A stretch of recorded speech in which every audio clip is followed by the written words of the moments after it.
Hey everyone, welcome to my Reader's Journal, where today I'm going to be talking about The First to Die at the End by Adam Silvera.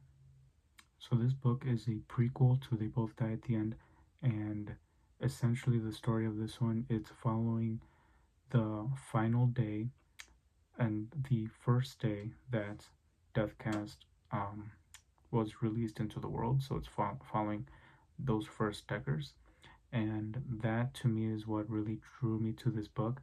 I read the first one. Let's see, it's 2024 now. This would have been like 4 to 5 years ago when I read the first book, and I really liked the first book. This one, because I really liked the first one, I did want to check this one out mainly for the premise because I wanted to see how that first day of this program being out to the public was perceived, how people reacted to it. Alright, so in this story we have Orion and Valentino. So Orion is a native New Yorker who pretty much in his late teens has been living in fear every day because he doesn't want to die from his heart condition that he has. And then on the other hand, you have Valentino who just moved to New York, like literally that day. And he is trying to rebuild his life, he's trying to follow his dreams. So those are the two main characters that we're following. In addition to Orion and Valentino's point of views, we also get other characters' point of view so we can get different perspectives as the day is going on. So for example, we have Scarlett, who is Valentino's twin sister. We have Delma, who is Orion's best friend. We have Rolando, who is a Deathcast member. We have Joaquin, who is the founder of Deathcast. We have Frankie, who is Valentino's like new tenant in his apartment.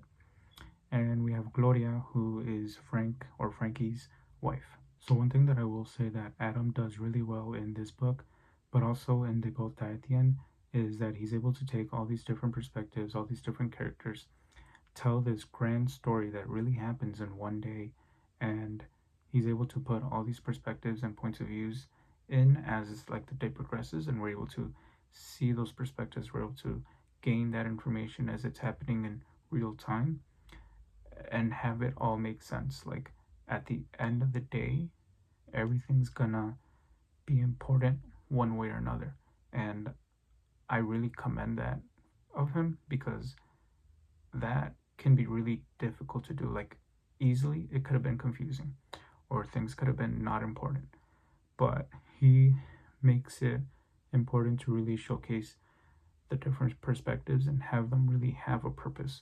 So to me, that's really something that I admire of his writing from this book, and They Both Die at the End.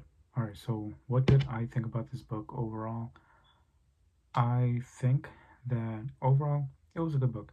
It can stand on its own. So if you've never read They Both Die at the End, this book you can still read it without reading the other one. It'll still make sense. Deathcast was introduced well. I think it was explained well. I don't think that anyone's really gonna get confused. Um, yeah. So overall, it'll stand on its own.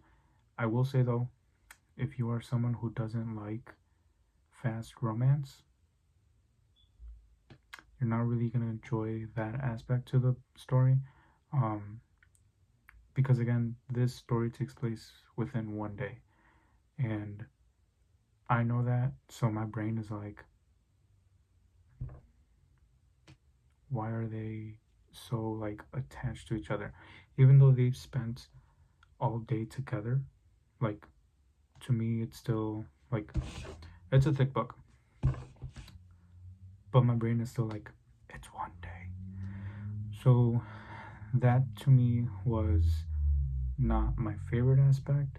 It wasn't necessarily bad, but it just wasn't my favorite. Um, I will also say that I did genuinely like all the characters. I don't think there was a character that I genuinely disliked, besides Frankie. But he was a character that we were supposed to dislike, anyways. So there's nothing really negative on the character side. I will say that one thing that I didn't like about this book is that some of the dialogue or some of like the inner thoughts of characters came off a bit preachy. So, to give context, if you have been watching TV in the recent years, you would know that in some TV shows, they've come out with like a season that was made within the time of COVID 19. And that season is heavy with COVID 19. So they're like preaching things about it. And we're all in the same camp. Like we've all lived it. But it gets to the point where like it starts getting annoying when you see it on TV when you're trying to watch something to like not think about that. So for me, when I was reading some of these scenes that this dialogue or these inner thoughts were coming off, it really felt unnatural. Like it didn't feel like the character would normally say this. Like it literally feels like the author is like writing something to like send a message. And no matter if the message what had good intentions, it to me still didn't really hit because I'm like that came off unnatural. Like it was weird. And also some of the language that was being used, again, in dialogue or in inner thoughts, the language was informal. So a lot of times people, when they write books, they will use formal language. And if an author chooses to write informally, so the language and the syntax that they're using is informal in the sense that like what you're reading and what they wrote is essentially how we are talking in society, like modernly. um, I think that only works if you do it for the whole book. But with this one, it was very much 90% of the book was written formally. Like it had no changes to the syntax um, to reflect like modern day verbiage, except for like 10% of the book.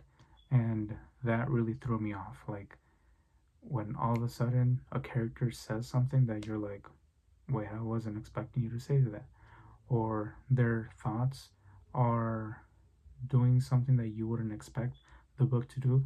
Like, I swear to you, there was a point in the book where the character, I think, was talking to the audience.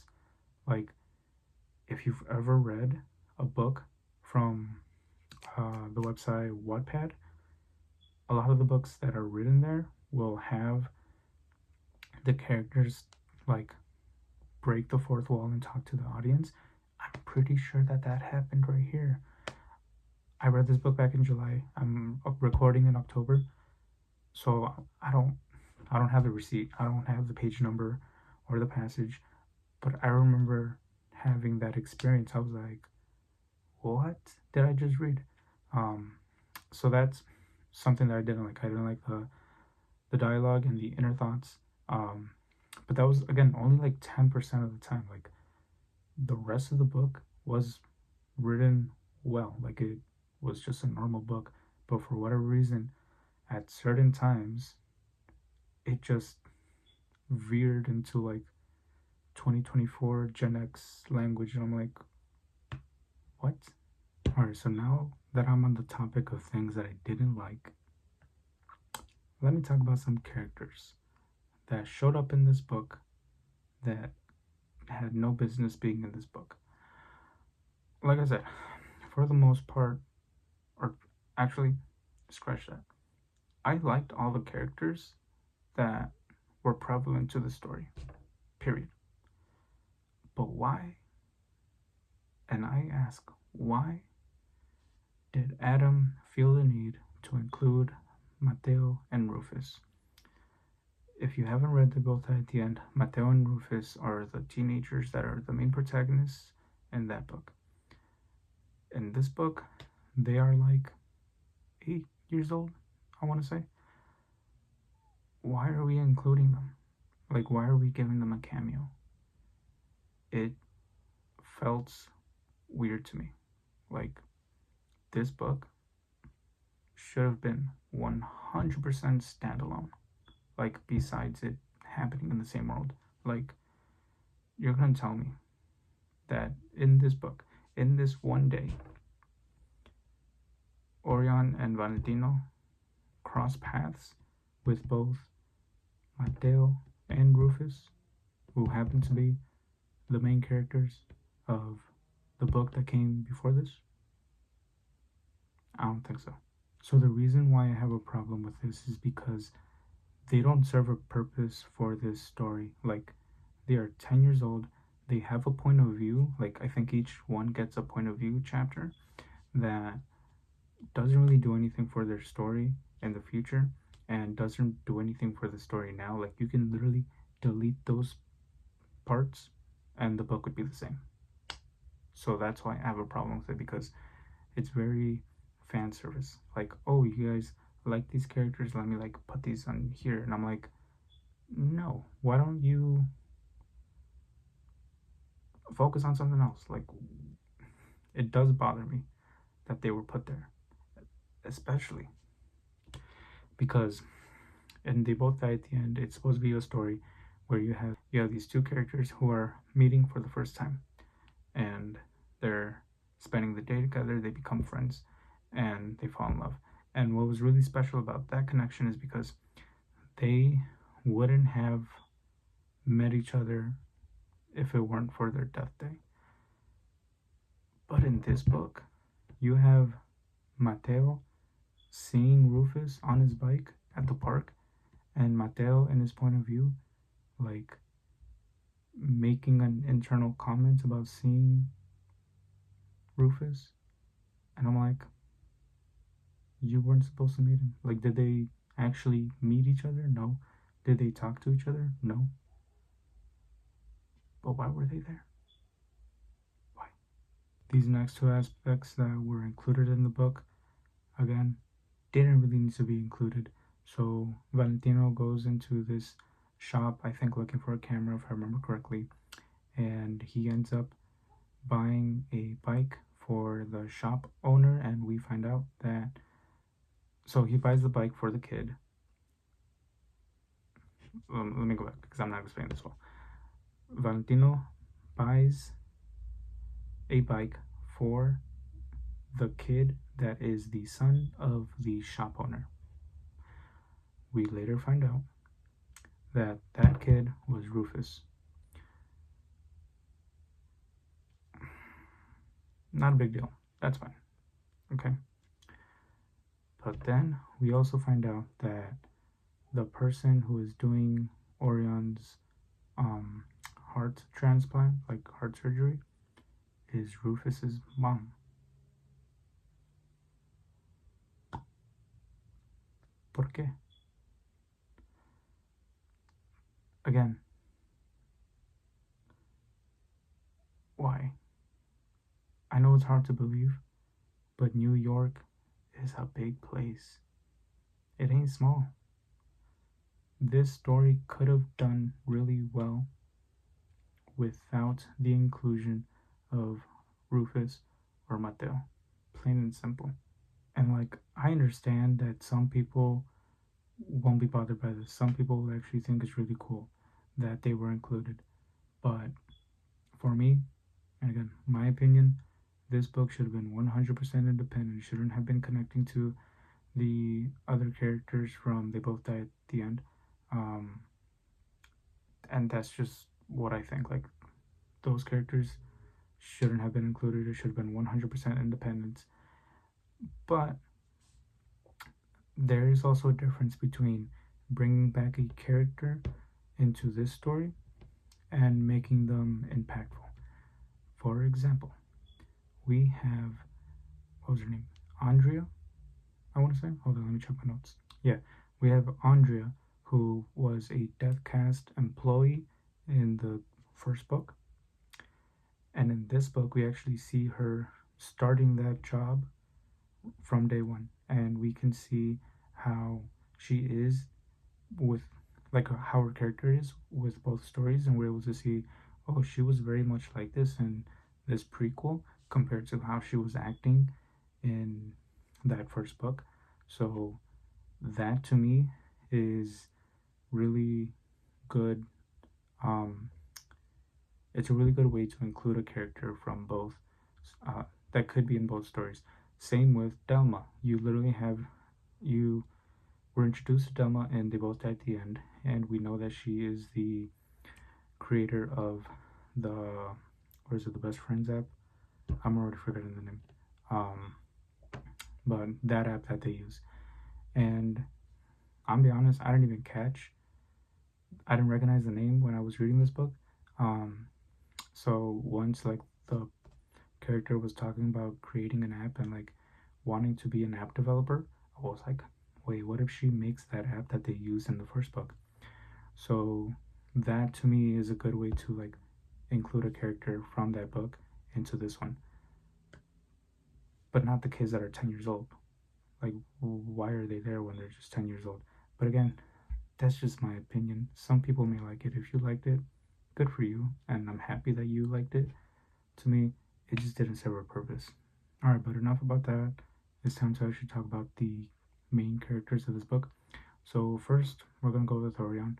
So, I like this character because it really showed a character that has a kind heart, even though he could have easily been written off with a selfish heart, no pun intended. Um, he was really selfless, even though he knew that Valentino was gonna give him um, the heart that he has. He still wanted Valentino to live his final day happy.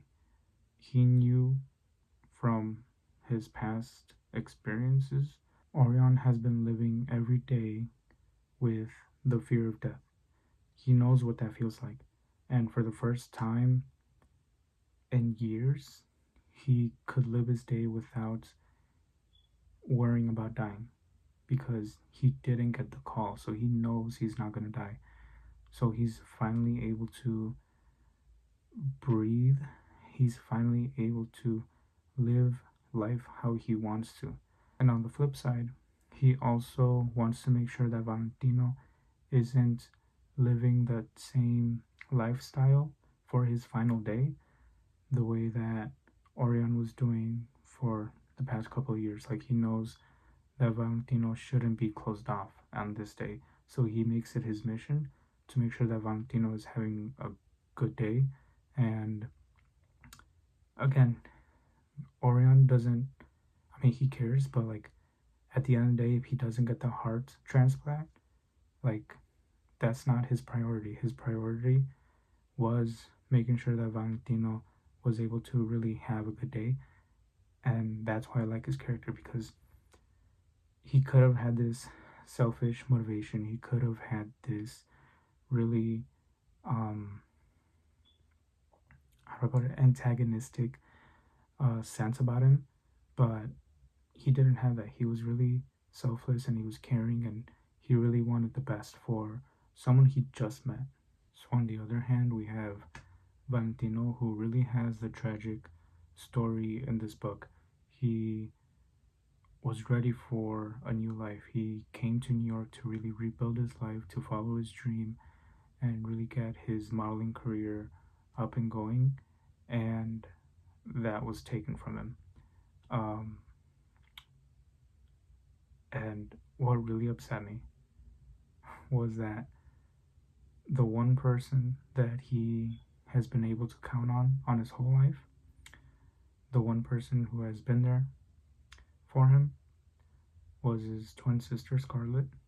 And even though she tried her best to get to Valentino before he passes away, like that doesn't end up being a reality. Like she is still stuck at her hometown and Valentino is in New York and she's not able to comfort him. Like, sure, they have phone calls and FaceTime, but it's not the same as being in person with that person and they're able to hug you, comfort you during this moment. And yeah, like it was really upsetting because I know how deep sibling relationships are. I have two brothers, and even though we're not like this, I still love them both. And if it came to a situation where I was gonna, like, I knew I was gonna die that day, and one of my brothers or both my brothers were trying to come um, to me before I pass away, and that doesn't become the case, like, that's sad. So he really had a tragic life, like the whole sister situation, and then his landlord being a dick, his modeling career also not happening. Like, it was really just like a tragic story from start to finish. And even though he had Orion by his side trying to like comfort him and have him like live up his day and everything, like, you can also tell through his points of views that it really brought his um how do I say this? It brought his spirits down, like just not being able to get the career that he wanted, not being able to live his life in New York like he wanted, not being able to be with his sister. Like, it was just like really down. And even though he like ends up having this like relationship with Orion, Valentino even points out that like if it weren't for like his death day and like for this happening so fast, like their relationship would not have gone that fast. And to me, as a reader, as someone who doesn't like fast romances, I like that comment because it also brings up the fact that, like, again, this happens within one day. Um, but yeah, his story overall I really liked because it's the one that's really moving. Orion is the one that's more inspiring, but Valentino's is the one that's more moving, you know? Alright, so now it's time to talk about the romance, and I think this is going to be a really controversial take, but I'm gonna die on this hill. I know for They Both Die at the End, I said that if the relationship between the two main characters was just friendship, like, it would have still had the same impact.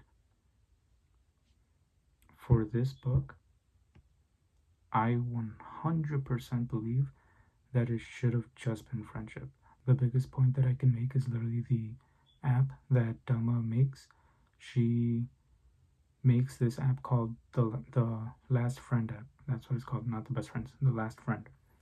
And if this story was literally about how Orion was that last friend for Valentino, and we were able to see that friendship and how he's able to, um, Valentino is able to live his life happy, like his last day happy, the best he could because of Orion, and we really see that connection, and we see why Delma wants to make this app to make sure that moving forward, Deckers are able to find someone who's able to be with them on their last day, who's able to help them live their life and be happy. It would have made, again, then They Both Die at the End so much stronger because now at this point, again, you have the Last Friend app, but they then have something more special. They actually have a romance between them. Whereas this one, Dama knows about the romance, but she still makes like last friend. So it's not even it. To me, it's a weird. Um, how do I put it? Um, it's just weird having the book having a romance, the characters, even Dama, knowing that it's a romance, and then her making the app that's just like, oh, it's the last friend. And I know the intentions are good and everything, um, but if the relationship that they had was purely friendship, I think that it would have hit home even harder. Because again, to me, I'm not really a fan of fast romance. It's happening in one day, and from the very beginning, both characters were like attracted to each other, which isn't like strange or anything.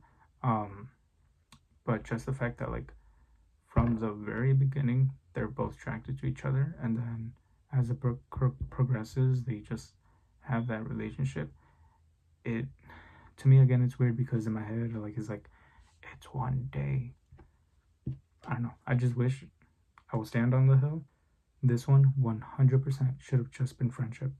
To help me prove this point, I'm gonna read something that I wrote after I read this book on my notes. So, at its foundation, this book tells the story of someone breaking out of their shell to help someone else truly live their last day and make sure that that person wasn't alone. And about someone not living in fear and enjoying their day. And on top of that, Delma at the end created the Last Friend app, inspired by Orion, making sure that Valentino wasn't alone and miserable on his last day.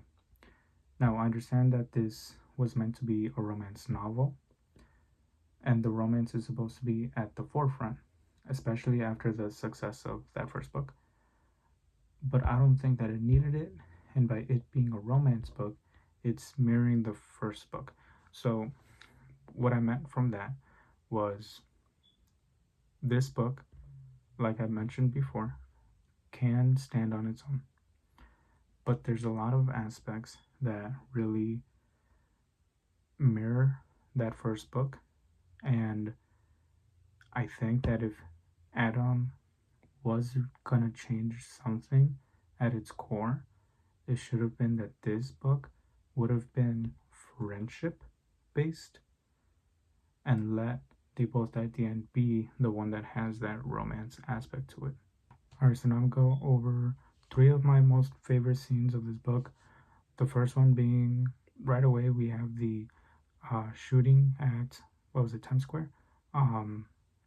It was intense and it happened really unexpected, and it was just like right away, like danger, you know. Second one was when Valentino was being declined from his modeling shoot.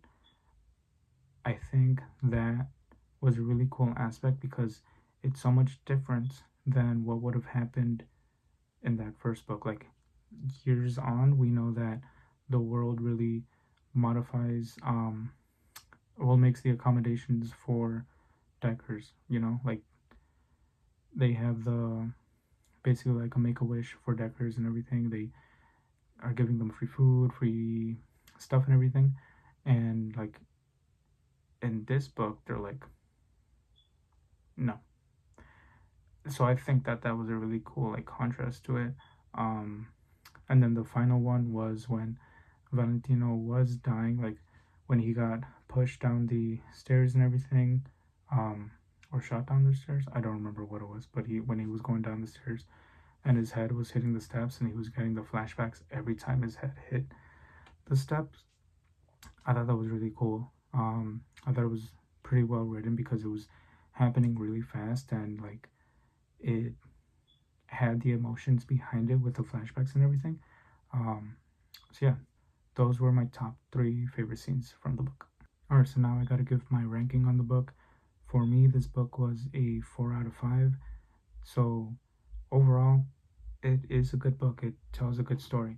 And even though I was giving like critiques and things that I didn't like, it's not enough for me to really push it down to a 3, because 3 means I'm very indifferent. Like I didn't like it or dislike it. For this one, for the most part, I did like it. I did like the story between Orion and Valentino. I did like the different aspects that this book was having compared to the first book. I liked that we got more insight with the company of Deathcast. So there was a lot of aspects that I did like, and the things that I didn't, it just wasn't big enough for me to like push the rating further down. Like it, I think 4 is reasonable. But yeah, that's it for my review of The First to Die at the End. Go ahead and leave a like, comment what you thought about this book, and make sure to subscribe, and I'll see you guys later.